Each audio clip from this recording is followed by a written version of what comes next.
Welcome to the bird media. నేను మీ పవన్ కృష్ణమూర్తి.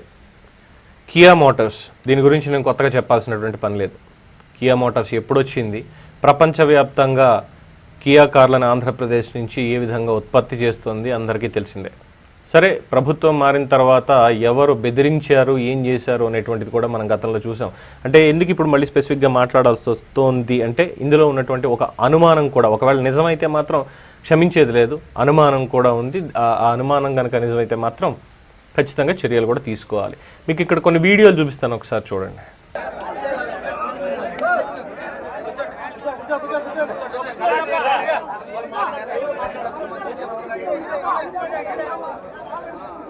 భోజనం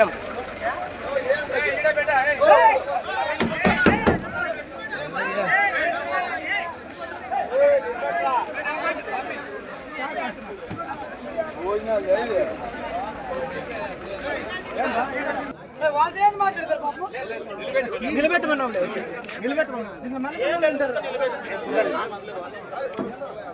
మన పిల్లలు ఉంటారు.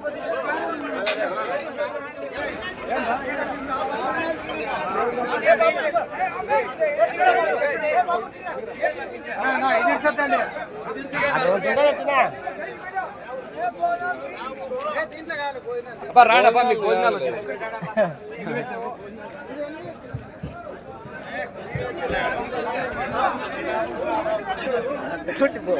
ఎవరా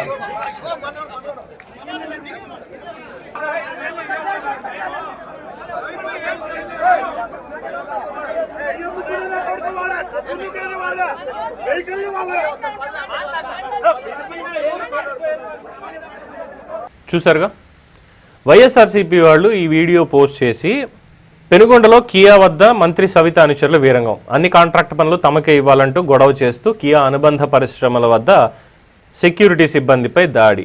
గొడవను వీడియో తీస్తున్న మీడియా ప్రతినిధుల సెల్ ఫోన్లను లాక్కుని బెదిరింపులు. ఇలా చేస్తే కంపెనీలు పక్క రాష్ట్రాలకి తరలిపోకుండా ఉంటాయా?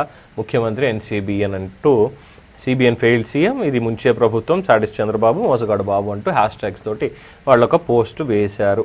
అంటే ఇక్కడ వీళ్ళందరూ కూడా సవిత గారి అనుచరులు, మంత్రి సవిత గారి అనుచరులు. వాళ్ళకి అక్కడ కియాలో ఉండేటువంటి అన్ని కాంట్రాక్ట్లు ఏదున్నా సరే వాళ్ళకే ఇవ్వాలి అని చెప్పి వాళ్ళు డిమాండ్ చేయడం. ఇక దానికి సంబంధించింది ఈ వీడియో నడుస్తుంది. ఒకవేళ ఇదే కనుక నిజమైతే ఆంధ్రప్రదేశ్ బ్రాండ్ పోయినట్టే, ఇంకెవరో తీయక్కర్లేదు. గతంలో గోరంట్ల మాధవ్ తీశాడు, ఇప్పుడు వీళ్ళు తీస్తున్నారు, అంతే తేడా, ఇంకంతకుమించి ఏం లేదు. ఒకవేళ వాళ్ళు కాదు, ఎందుకంటే ఆ వీడియోలో ఉన్నటువంటి ఫేస్లు మనకైతే తెలియదు కదా, అక్కడ ఉన్నటువంటి వాళ్ళు చెప్పాలి. వాళ్ళు సవిత గారి అనుచరులా కాదా, లేదంటే వైఎస్ఆర్సీపీ వాళ్ళ, లేదా ఇంకొక పార్టీ వాళ్ళ, లేదంటే లోకల్గా ఉండేటువంటి వాళ్ళ, ఇది వాళ్ళు చెప్పాలి. అలాగే ఆక్సిలరీ యూనిట్స్, కియా మోటార్స్కి సంబంధించి ఆక్సిలరీ యూనిట్స్ ఏవైతే అనుబంధ సంస్థలు ఉన్నాయో, అనుబంధ విభాగాలు, ఇక్కడ ఇంకో డౌట్ వస్తుంది ఏంటంటే, ఈ అనుబంధ విభాగాలన్నీ కూడా తమిళనాడు చెన్నైలో కదా పెట్టింది, బార్డర్లో, ఆంధ్రప్రదేశ్లో కాదు కదా. అక్కడ గొడవ అయితే ఇక్కడికి ఏం సంబంధం అన్న అనుమానం కూడా ఉంది. ఒకటి దీన్ని నివృత్తి చేసుకుందాం. బట్ నిన్న మా స్నేహితుడితో నేను మాట్లాడి, ఏంట్రా అక్కడ ఏం జరుగుతుంది కియా మోటార్స్ దగ్గర అని చెప్పి వీడియో పంపితే, లేదురా ఇక్కడ జరుగుతుంది, కాకపోతే అనంతపురంలో ఉండేటువంటి నా స్నేహితుడు చెప్పింది, కాకపోతే ఏంటంటే చేసిన వాళ్ళు ఎవరు, అది అనుచరులా కాదా అనే దానికి డౌట్ ఉండింది. బట్ ఒకవేళ అనుచరులు ఉంటే ఉండొచ్చురా, ఎందుకంటే పెద్దానికి కూడా ఇట్లా ఉన్నారు, రాజకీయాలు ఏమైనా కానీ, పార్టీలు ఏది వచ్చినా కానీ ఇక్కడ లోకల్గా ఉండేటేంటి, లోకల్గా ఉంటాయి అని చెప్పి చెప్పాడు.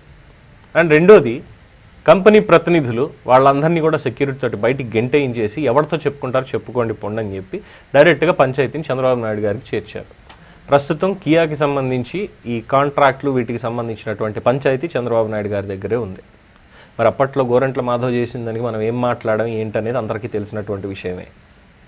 మరి ఇప్పుడు ఒకవేళ పార్టీ తరఫున నిజంగానే మంత్రి అనుచరులు ఇది చేశారు అంటే దానికి చర్యలు ఏం తీసుకుంటారు? ఒకవేళ వాళ్ళు కాదు అనుకుందాం, అప్పుడు మిగతా వాళ్ళు ఎవరైనా చేశారు అనుకుంటే వాళ్ళ మీద తీసుకునేటువంటి చర్యలు ఏంటి? అయినా ఒక కంపెనీ మన దగ్గరకు వచ్చినప్పుడు ఏంటి ఈ దిక్కుమాలిన దౌర్భాగ్యం? కాంట్రాక్ట్లన్నీ మాకు మాత్రమే ఇవ్వాలంటూ ఏంటి ఇది? వాళ్ళకి నచ్చిన వాళ్ళకి కాంట్రాక్ట్లు ఇస్తారు, వాళ్ళు క్వాలిటీ చూసుకోవాలి. లాస్ట్ టైం కూడా ఇలాగే గోరంట్ల మాధవ్ అనుచరులు చాలామందికి అన్నింట్లోనూ వాళ్ళకే జాబులు ఇవ్వాలి అని చెప్పి బెదిరించాడు అని చెప్పి ఆరోపణలు ఉన్నాయి. మా వాళ్ళకి మాత్రమే ఇవ్వాలి అని చెప్పి. అలాగే అప్పట్లో మొత్తం ఒక 9 ఇంజిన్ల 900 ఇంజిన్లు అనుకుంటా దొంగతనం జరిగాయి అనేటువంటి వార్త కూడా ఎలక్షన్స్ టైంలో మనకి వినిపించింది ఎలక్షన్స్కి ముందు, రిజల్ట్ రావడానికి ముందు 900 ఇంజిన్లు మాయమయ్యాయని చెప్పి, అలాగే ఇంటర్నల్ ఎంక్వైరీ వేశారు, తర్వాత దాని మీద కేసు కూడా నడిచింది అనేది చెప్పారు. మరి దాని సంగతి ఏంటో తెలియదు. ఇలాగా ఒక కంపెనీ వస్తోంది అంటే చాలు, దీని మీద ఎందుకు ఇలా చేస్తున్నారు, కాంట్రాక్ట్లన్నీ మాకే ఇవ్వాలి. ఇప్పుడు నేనే వస్తాను, నేను ఒక పరిశ్రమ పెడతా, నేను ఉద్యోగాలు ఇచ్చుకుంటా, నాకు మిగతా పనులు కాంట్రాక్టులు ఏవో ఉంటాయి, నాకు అక్కడ క్వాలిఫికేషన్ ఉండాలా వద్దా తీసుకోవడానికి ఎవరికైనా? లేదు లోకల్గా ఉన్నారు, నేను ప్రైవేట్ భూమే కొనుక్కున్నానయ్యా, నేను కొనుక్కొని నేను పెట్టుకున్నా, గవర్నమెంట్ నాకు ఇవ్వాల, నేను ప్రైవేట్దే కొనుక్కొని మరి నేను పెట్టుకున్నా. నా కంపెనీలో టెక్నికల్గా ఆ నాలెడ్జ్ ఉన్న వాళ్ళు కావాలని పెట్టుకుంటానా, లేదంటే ఏం చదువుకునే పర్లేదు, ఏమైనా పర్లేదు, ఇక్కడ ఉన్నాడు ఎదురుకుండా వచ్చేసాయి అనే వాళ్ళని తీసుకెళ్తానా? కియాకి తెలియదా ఎవరిని పెట్టుకోవాలి ఎందుకు అనేది? వాళ్ళు ఏమి కొరియా నుంచి తీసుకొచ్చి ఇక్కడ పెట్టుకోవట్లేదే, మొత్తం అంతా ఏం పెట్టుకోవట్లేదే వాళ్ళని. అక్కడంత ఉద్యోగాలు కాంట్రాక్టులు కావాలంటే దానికి తగ్గట్టుగా ఆ స్థాయి పెంచుకోవాలి డెఫినెట్గా. అంతేగాని గొడవకి వెళ్ళిపోయి రాజకీయ నాయకుల పేర్లు చెప్పుకొని, ఒకళ్ళు నిజంగా సవిత అనుచరులు కాదు, మేబీ తెలుగుదేశం పార్టీ వాళ్ళు ఇంకొక వాళ్ళు అయ్యి ఉండొచ్చు, అనుచరులు కాకపోవచ్చు, అనుచరులకి తెలిసిన వాళ్ళు అవ్వచ్చు, అయినా తప్పే కదా అక్కడ. సో ఇప్పుడు చంద్రబాబు నాయుడు గారు ఏం చేస్తారు? నిజంగా వైసీపీ వాళ్ళు ప్రశ్నించినట్టుగానే ప్రశ్నిస్తున్నాం. కాకపోతే వాళ్ళలాగా కంపెనీలు గెంటేయడం అయితే జరగదనేది మాత్రం ఈ కూటమి ప్రభుత్వంలో తెలుస్తూనే ఉంది, అది వాస్తవం. బట్ ఇటువంటి కాంట్రాక్ట్ విషయాల్లో గొడవలు కానీ ఇది కానీ ఆధిపత్యం కోసం పోరాటాలు ఇలాంటివి చేస్తే కంపెనీ వాడు నిజంగానే వాడు నాకు వద్దురనైనా ఇలాంటి రాజకీయాల్లో ఉండలేనని వాడు వెళ్ళిపోతాడు. అది ఎవరు చేసినా తప్పే. అది వైసీపీ వాళ్ళు చేశారు కాబట్టి అప్పట్లో మేము కూడా ఇప్పుడు చేస్తాం, వాళ్ళు చేసినప్పుడు ప్రశ్నించిన వాళ్ళు మేము చేస్తే ఎందుకు ప్రశ్నిస్తున్నారు అన్నటువంటి వాళ్ళ ఆలోచన ఉంటే మాత్రం అందరికీ నమస్కారం. దీని మీద మీ అభిప్రాయం ఏంటనేది కామెంట్స్ రూపంలో తెలియజేయండి. చూస్తూనే ఉండండి ది బర్డ్ మీడియా. ఈ వీడియో కనుక మీకు నచ్చినట్టయితే లైక్ చేయండి, షేర్ చేయండి, సబ్స్క్రైబ్ చేయండి, అలాగే పక్కనే ఉన్న బెల్ ఐకాన్ని క్లిక్ చేయండి.